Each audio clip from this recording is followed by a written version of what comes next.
Hello everyone, this is Enamul Aryan and I welcome you all to my channel Learn with।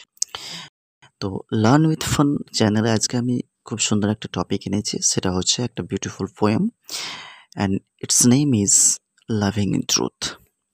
এটা লিখেছেন একটা Elizabethan poet sir Philip Sidney. তিনি এই পোয়েমটা dedicate করেছেন তার one time ব্লাভেড বা প্রেমিকা, যাকে আমরা বলি, সে হচ্ছে পেনেলোপি ডিফ্রেক্স। This beautiful poem has been included in the syllabus of WBSLST, যেটা সামনের এক্সাম হতে চলেছে স্কুল সার্ভিসের। তার 11 এবং 12-এর যে সিলেবাস রয়েছে সেই সিলেবাসের মধ্যে এই পোয়েমটা অন্যতম। তো আজকে আমি স্টুডেন্টদের স্বার্থে এই পোয়েমটাকে অ্যানালাইসিস করতে চলেছি in the point of exam point of view থেকে। তো কিভাবে এই পোয়েমটাকে পড়লে এক্সাম সেন্টারে গিয়ে কোনোরকমভাবে কোনো সমস্যা থাকবে না এবং কী কী কোশ্চেন এখানে আসতে পারে সে সমস্ত কিছু আলোচনা আমি আজকে এই ভিডিওতে করব। So let's get started with. Before moving into this poem, I just like to say a few words about the structure of this poem. এই যে পোয়েমটা লেখা হয়েছে এটা কি? এটা কি natural poems or anything else? এটা বলতে গেলে আমি বলবো যে it's nothing but a sonnet. এটা হচ্ছে একটা সনেট। আর আমি আশা করি, I hope specially that all of you know about sonnet. Okay, what is sonnet? Sonnet is nothing but a 14 lines poems যেখানে 14টি লাইন থাকবে এবং সেই 14 লাইন্সে কবি, যিনি পোয়েট, তিনি তার ফিলিংস তুলে ধরবেন। এবার naturally in the field of লিটারেচারে যে সনেটটা আমাদের কাছে প্রচলিত সেটা হচ্ছে two types of. One is Shakespearean and another is Petrarchan. Petrarchan sonnet হচ্ছে সেই সমস্ত সনেট যেগুলো 14টা লাইন বটেই, কিন্তু তার মধ্যে প্যাটার্নটা হচ্ছে অক্টেভ এবং সেস্টেট, 8+6 লাইন। এবং শেক্সপিয়ান সনেট হচ্ছে সেই সমস্ত সনেট যেখানে কোনো একটা সনেট বা কোনো একটা পোয়েম সেটা ভাগ হবে 3 কোয়ার্টার এবং 1 কাপলেট দিয়ে। 3 কোয়ার্টার বলতে কি বোঝায়? এক একটা কোয়ার্টার মিন্স 4 লাইন্স এবং 4 into 3 equals to 12 লাইন্স। আর একটা কাপলেট শেক্সপিয়ার যে সমস্ত সনেটগুলো লিখেছেন সেটা এই প্যাটার্নে লিখেছিলেন, সেটা হচ্ছে 3 quarter and 1 couplet. So 3 into 4 equals to 12 plus 2 equals to 14. তো সেখানেও 14 লাইন, এখানেও 14 লাইন। কিন্তু যেহেতু আমরা লাভিং ইন ট্রুথ পোয়েমটা পড়তে চলেছি, তাই আমরা আলোচনা করব লাভিং ইন ট্রুথের প্যাটার্ন নিয়ে। তো এই সনেটটাকে যদি অ্যানালাইসিস করা যায় তাহলে এখান থেকে যে প্যাটার্নটা আমরা পাই সেটা কোনো শেক্সপিয়ারের সঙ্গে শেয়ার করে না। এটা শেয়ার যার সঙ্গে করে সেটা হচ্ছে Petrarch. Okay, so we will call it naturally Petrarchan sonnet. এবার প্রত্যেকটা সনেটের একটা করে নির্দিষ্ট রাইম স্কিম থাকে। রাইম স্কিম মানে কোন ছন্দতে সেটা লেখা হচ্ছে, কি কি স্কিম রয়েছে। তো এটা যদি দেখা যায় তাহলে এর যে রাইম স্কিম সেটা হচ্ছে A B A B A B again A B C D C D and the last one EE. So this is the ultimately rhyme scheme of this sonnet. সেটা কি AB EB AB AB CD CD E. So 1 2 3 4 5 6 7 8 9 10 11 12 13 and 14. So this is the actual features of a sonnet. এবার প্রত্যেকটা সনেটের একটা subject matter থাকে। তো এই যে পোয়েমটার সাবজেক্ট ম্যাটার হচ্ছে জিল্টেড লাভ মিন্স যেখানে একটা কবি, আমাদের কবি স্যার ফিলিপ সিডনি কোনো একটা ওয়ান্স আপন এ টাইম একটা মেয়েকে ভালোবেসে ফেলেছিলেন। তিনার নাম হচ্ছে পেনেলোপি ডিফ্রেক্স। তো তিনি তার প্রেমে হাবুডুবু যখন খেতেন, তো that was another features of his love. কিন্তু আলটিমেটলি আনফর্চুনেটলি ভাগ্যের পরিহাসে তিনি সেই মেয়েটিকে বিবাহ বন্ধনে আবদ্ধ করতে পারেন নাই। তো সে ন্যাচারালি সেই মেয়েটার বিয়ে হয়ে যায় অন্য একটা ছেলের সঙ্গে, তার নাম হচ্ছে লর্ড রিচ। তো এই যে ভালোবাসায় ব্যথা পেয়ে কারো কাছে সেপারেট হয়ে out of frustration, out of jilted love তিনি যে পোয়েমটা লিখেছিলেন that is is loving in truth. তো তিনি যে শুধুমাত্র এই পোয়েমটা লিখেছেন তা নয়, তিনি এই পোয়েমটা জাস্ট একটা কালেকশনের মধ্যে লিখেছিলেন। সেই কালেকশনটার নাম হচ্ছে অ্যাস্ট্রোফিল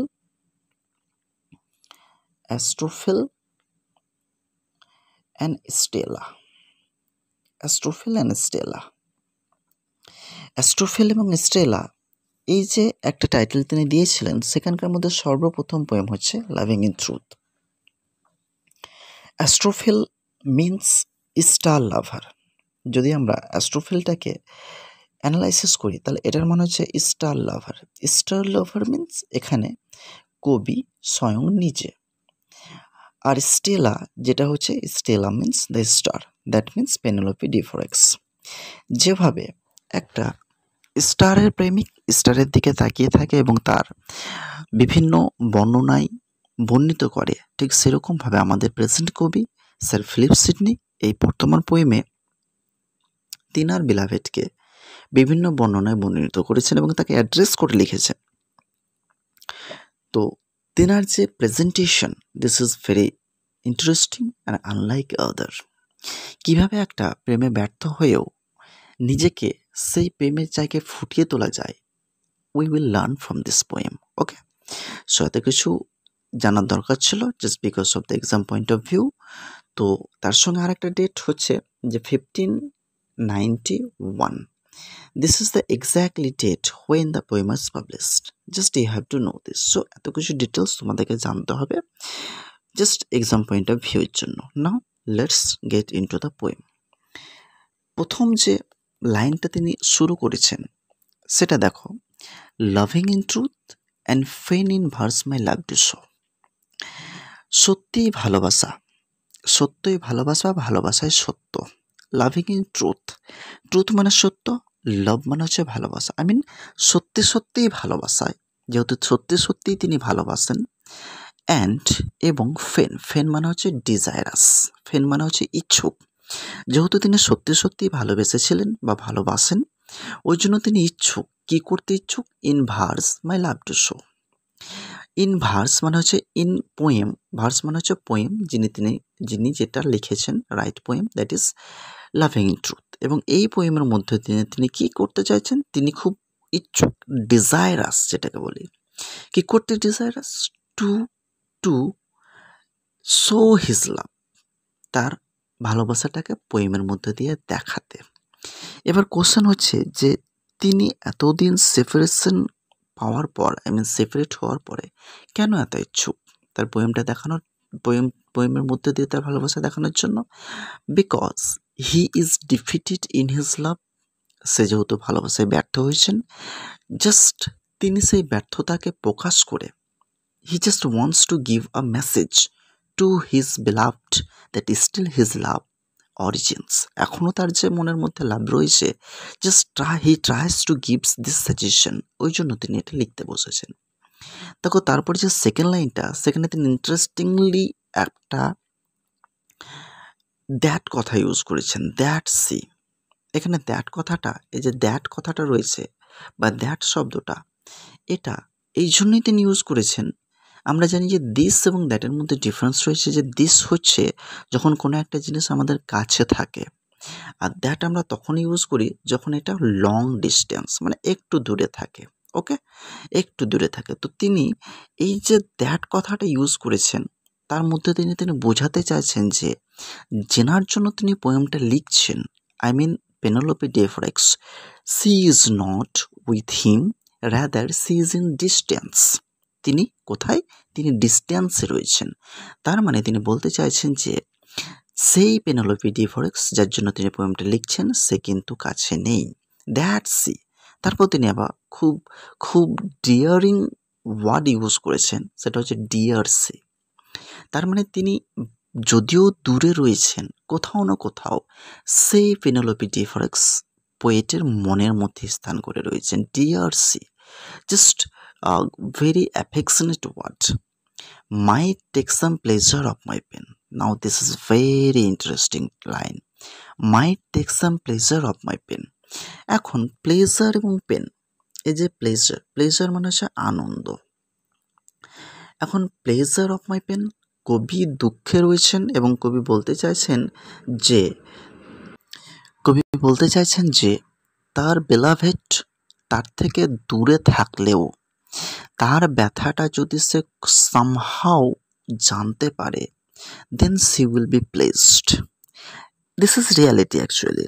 আমরা দেখি যে ভালোবাসায় যদি কোনো পক্ষ কোনো দিক থেকে সেপারেট হয়ে যায়, তাহলে তার প্রতি যদি কোনো রকমভাবে আক্ষেপ থেকে থাকে, তাহলে আউট অফ জেলাসি তার ব্যথাতেও সে হাসতে পারে। So this is the reality of life. তিনি সেটাই বলতে চেয়েছেন যে হতে পারে যে তার এই ব্যথা দেখে সে আনন্দ পেতে পারে। So from this line we can say how much passionate the poet is about his love. কতটা সে ডিজায়ারাস তার ব্যথাটাকে দেখানোর জন্য, এবং তিনি এটাও just he will tolerate this situation also, যে তার বেলাভড সেই পেনটা দেখে যদি আনন্দিত হয়ে যায়, then he also will be satisfied. Then কেন তিনি স্যাটিসফাইড হবে এবং কেনই বা তিনি পেনটা দেখাতে চাইছেন? Now the third line of this poem will reveal this. বলছে ড্যাশ, দেখো কোলন রয়েছে, তারপর বলছে প্লেজার মাইট কজার ইট। তিনি বলতে চাইছেন যে তার ব্যথা দেখে, তার ব্যথার কথা জানতে পেরে তার beloved Penelope Devereux will be happy, isn't it? এবার আমরা যখন হ্যাপি হয়, then what we do, we extend our happiness, আমরা আমাদের হ্যাপিনেসটাকে আরও বাড়িয়ে তুলি। তো তার যে হ্যাপিনেসটা, it will give some encouragement to his beloved। সে তার belovedকে, সেই পোয়েমটা, তার ব্যথাটা তার belovedকে আরও এনকারেজ করবে কি করতে? আরও পড়তে, আরও জানতে। সেই যে প্লেজারটা তিনি পাবেন, প্লেজার মাইট কজার ইট, সেই প্লেজার থেকে তাকে কি করবে? আরও পোয়েমটাকে পড়তে উৎসুক করবে, উৎসাহিত দেবে, এবং তিনি কি করবেন? পোয়েমটা পড়তে থাকবেন। রিডিং মাইট মেক হার নো, আর তিনি যখন পড়বেন তখন নলেজ সংগ্রহ করবেন। It means after reading the poems she will come to know lot of things, she will gain some knowledge, and knowledge might pity win and pity grace obtain। এবং সেই যে নলেজটা তিনি পাবেন, নলেজ মাইট পিটি উইন, এবং সেই নলেজটা কি করবে? পিটিনেস, কবির প্রতি যে একটা করুণ ভাব, সেটা নিয়ে আসবে। অ্যান্ড পিটি গ্রেস অবটেন, আর এই পিটির মধ্য দিয়ে যে করুণা, সেই করুণাটাই কবি পেতে চান। So just try to understand that how much intelligent the poet is. তিনি কি করছেন? তিনি প্রথমত তার ব্যথার কথাগুলো অ্যানালাইসিস করছেন, এবং তিনি জানেন তার ব্যথাগুলো তাকে আনন্দ দেবে। I mean his pain always will provide the pleasure to his beloved, and সেই প্লেজার থেকে কি করবে? তার beloved আরও পড়বে, এবং আরও পড়ার পর নলেজ পাবে, এবং নলেজ পেয়ে somehow her knowledge will turn all her hatred to the pettiness। আর সেই পিটিনেস থেকে কি করবে? সেই পিটির মধ্যে যে গ্রেস, সেই গ্রেসটা কবি অর্জন করবেন। Then come to the next line. তিনি নেক্সট লাইনে কি বলছেন দেখো, I sought fit words to paint the blackest face of woe. এবার কবি যেহেতু ডিটারমাইন্ড তিনি কিছু লিখবেন, তো তিনি যখন লিখতে বসেছেন, তিনার কাছে অ্যাপ্রোপ্রিয়েট কোনো শব্দ আসছে না, শব্দ পাচ্ছেন না তিনি যে কিভাবে তার ব্যথাটাকে তিনি ফুটিয়ে তুলবেন, কিভাবে beloved সেটা পড়বে, এবং কোন ধরনের ওয়ার্ড সেখানে প্রবেশ করালে সঠিক হবে। তো তিনি কি করতে থাকলেন? যখন আমরা কোনো রাস্তা পাই না, তখন আমরা কি করি? খোঁজার চেষ্টা করি। We try to analyse another's poets work, অন্যান্য বিভিন্ন ডিকশনারি থেকে, বিভিন্ন জায়গা থেকে শব্দ খোঁজার চেষ্টা করি। Here also the same things happen with poet. তিনি কি করছেন? I sought fit words, FIT, fit. এখানে যে ফিট কথাটা রয়েছে, it may be used as an appropriate word. তিনি চাইছেন কি? অ্যাপ্রোপ্রিয়েট একটা ওয়ার্ড খুঁজে বার করতে, যার দরুন তিনি কি করবেন? By which he will be able to explain his pain. তিনি কি করছেন? To paint the blackest face of woe. We মানে হচ্ছে এখানে দুঃখ, উই মানে হচ্ছে সরো। তার যে মনে দুঃখ রয়েছে, সেই দুঃখর যে বিবর্ণ ব্ল্যাকেস্ট একটা চেহারা, ব্ল্যাকেস্ট মিনস এখানে সব থেকে ভয়ঙ্কর কালোতম রূপ। আই মিন এটাকে তিনি বলতে চাইছেন যে how much painful status he is bearing inside him, just he wants two paint that. তিনি সেটাকেই জাস্ট অঙ্কন করতে চাইছেন। তিনি তার সুন্দর অডের দ্বারা জাস্ট তার সেই মেন্টাল স্টেটাসটাকে জাস্ট তিনি কি করতে চাইছেন, পেইন্ট করতে চাইছেন, এক্সপ্লেইন করতে চাইছেন। এবার যেহেতু তিনি পাচ্ছেন না ওয়ার্ড, তাই কি করছেন, starting invention. Fine, invention means creation, invention means creation, creations of others writer, creations of others writers. Okay, কি ক্রিয়েশন করছেন তিনি, কি ইনভেনশন করছেন, কি করছেন, স্টার্টিং ইনভেনশন। ফাইন, যারা লিখে গেছেন তাদের লেখাগুলো পড়ছেন। হার ওয়েটস টু এন্টারটেন, এতক্ষণ পর্যন্ত তিনি বিভিন্ন ধরনের কথা বললেন এবং শেষ পর্যন্ত তিনি জাস্ট একটা কথাতে এসে ঠেকলেন, সেটা হচ্ছে তার যে জ্ঞান, তার যে বুদ্ধি, তার যে নলেজ, সেটাকে এন্টারটেন করতে হবে।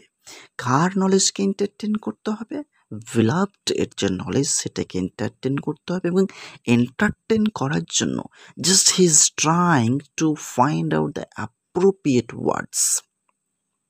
তিনি কি বলছেন, often turning others leaves, leaves means pages, often turning others leaves means pages, pages of others poet, যে সমস্ত পোয়েটসগুলো লিখে গেছেন তাদের লেখনের যে বই পাতাগুলো তিনি কি করছেন, উল্টিয়ে উল্টিয়ে দেখছেন।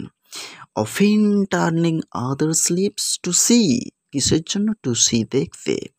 ইফ দেন শুড ফ্লো, যদি সেখান থেকে উঠে আসে, some fresh and fruit showers, showers means এখানে তিনি বলতে চাইছেন যে সেই সুন্দর সুন্দর ভাবনা, চিন্তাধারা, শব্দ যেটা কি হবে, ফ্রুটফুল, তার কাছে কি এমন হবে, ফলদায়ক হবে। আপন মাই সানব্রান্ট ব্রেন, এখানে একটা কথা রয়েছে, সানব্রান্ট ব্রেন, সানব্রান্ট মানে হচ্ছে রোদে পোড়া, I mean unfertile brain, unfertile. তিনি আনফার্টাইল কেন বলছেন, কারণ তার এই ব্রেনটা কোনো রকমভাবে কোনো কিছুই প্রডিউস করতে পারছে না। আর যেহেতু প্রডিউস করতে পারছে না, that's why he wants to take the help of others creation, others writing, just to find out the appropriate word which will help him to draw his blackest way in order to entertain the weight of his beloved. তিনি এটা করছেন।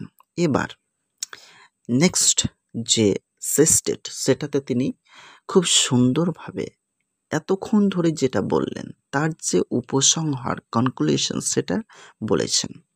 দেখো, but words come halting forth, কিন্তু তিনি বলছেন যে যে শব্দগুলো তিনি খুঁজছেন বা যে শব্দগুলো তিনি খোঁজার চেষ্টা করছেন সেগুলো কিভাবে আসছে, হল্টিং ফর্থ মিন্স আটকে আটকে, নট সাইমেন্টেনাসলি, নট ফ্লোয়িংলি, নট ওভারফ্লোয়িংলি, যেটা স্মুথলি আসছে না, সেটা থেমে থেমে থেমে থেমে আসছে। ওয়ান্টিং ইনভেনশনস ইনভেনশনস মানে এখানে তার যে নিজের ক্রিয়েটিভিটি সেটাকে থামিয়ে দিচ্ছে। Yes, it actually happens. আমরা যখন নিজের আইডিয়াটাকে না লিখে অন্যদের আইডিয়াকে কপি করে মেমোরাইজ করে কিছু লিখতে যাই, তখন আমরা থেমে যাই। এটাতে কি হয় যে অন্যজনের যে রাইটিং সেটা আমাদের ক্রিয়েটিভিটিটাকে থামিয়ে দেয়।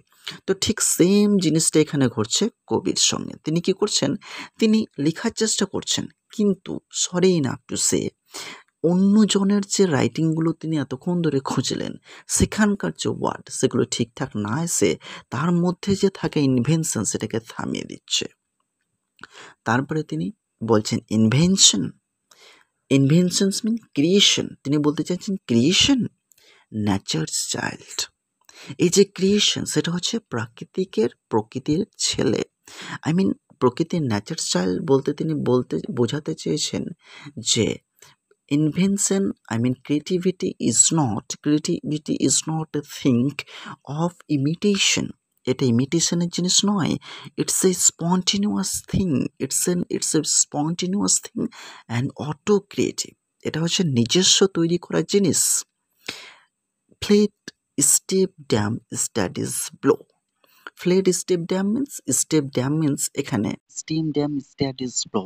এটার মধ্য দিয়ে বলতে চাইছে যে যেভাবে একটা শিশুর সতের মা এবং একটা শিশুর সঙ্গে যে রিলেশনশিপ, ঠিক সেরকমভাবে ন্যাচারাল ক্রিয়েশন এবং অন্যজনের ক্রিয়েশনের মধ্য দিয়ে যে রিলেশন, যে একটা ডিফারেন্স, সেই জিনিসটা থেকে তিনি বোঝাচ্ছেন।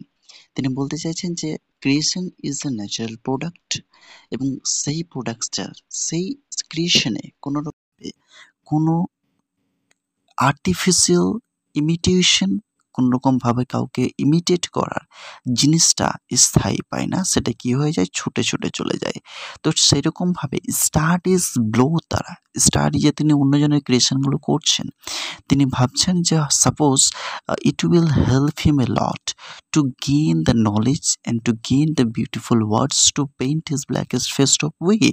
কিন্তু তিনি দেখছেন যে অ্যাকচুয়ালি তার যে নিজের ক্রিয়েটিভিটি, সেটা out of the study's blow ঠিক সেরকমভাবে ছুটে ছুটে চলে যাচ্ছে। ঠিক যেইভাবে একটা সৎ মায়ের কাছ থেকে একটা যে ছেলের যে রিলেশন, ঠিক সেরকমভাবে ন্যাচারাল ইনভেনশনের সঙ্গে এই আর্টিফিশিয়ালি অন্যজনের যে ক্রিয়েটিভিটি, সে তার মধ্যে নিজস্ব ক্রিয়েশন খোঁজার যে অ্যানালাইসিস, যে সম্পর্ক, সেই সম্পর্কটাকে তিনি তুলে ধরেছেন।